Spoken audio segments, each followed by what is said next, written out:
Les habitants du village étaient très, très croyants. Tous les dimanches, l'église était pleine. Hein.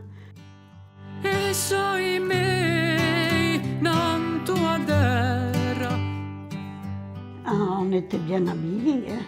À l'époque, à l'église, on ne pouvait pas rentrer en short, par exemple. Les femmes devaient avoir des chapeaux et les hommes tête nue.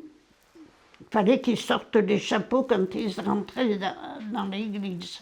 Depuis toute petite, on a fait tout ce qu'il fallait faire. Le baptême, la confirmation, les mariages, et la communion, et tout est fait dans les règles.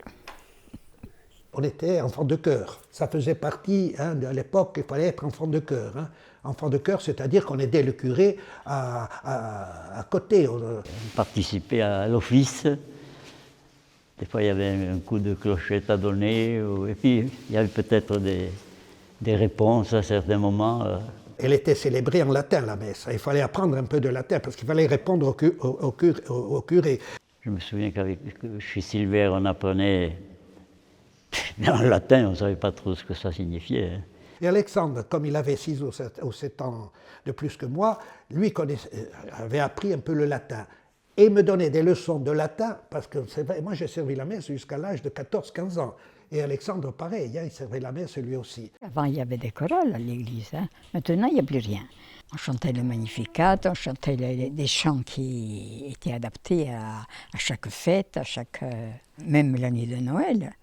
Les bergers qui habitaient très loin, et puis ils venaient à la messe de Noël. On avait les vieux, on avait Judith qui montait, qui venait chanter avec nous. Oh, c'était génial. C'était pour nous des distractions, ça aussi, dans une certaine mesure.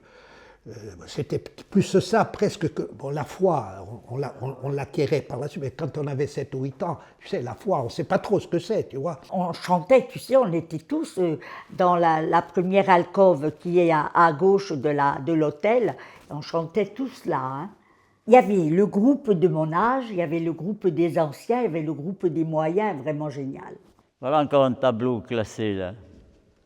C'est lui, il a échappé belle. Hein.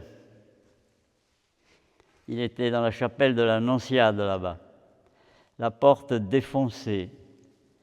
Il était pratiquement tout découpé au cutter. Et puis ils ont dû être dérangés, je ne sais pas comment ça s'est produit. Ils ont abandonné. Et le revoilà ici, mais vous l'avez fait restaurer. Et il est classé monument historique. Il y avait beaucoup, il y avait des bancs, mais il y avait beaucoup de gens qui avaient leur propre chaise. Ils pouvaient se mettre à genoux. Les prieux, c'était des prieux, tu vois. Et alors, le jour, lorsqu'il y avait une fête, je dirais une grande fête, le curé prêchait sur... En Corse, on l'appelle Ubul Pidru. Ubul Pidru. Comment on l'appelle en français, Ubul Pidru? La chair, oui, la chair. La chair. Tous les gens qui étaient au village, ils allaient à la messe, hein, franchement. L'église, c'était quelque chose vraiment de central dans un village. C'était vraiment, ça faisait vraiment partie intégrante de la communauté villageoise. Les gens allaient à la messe, mais c'était par croyance. Maintenant, j'ai l'impression que c'est devenu un peu du folklore. Donc, il y a une messe, par exemple, la Sainte Marie, c'est des photos, on prend, on sort la procession, on sort... À l'époque, c'était la croyance. On allait à l'église par croyance.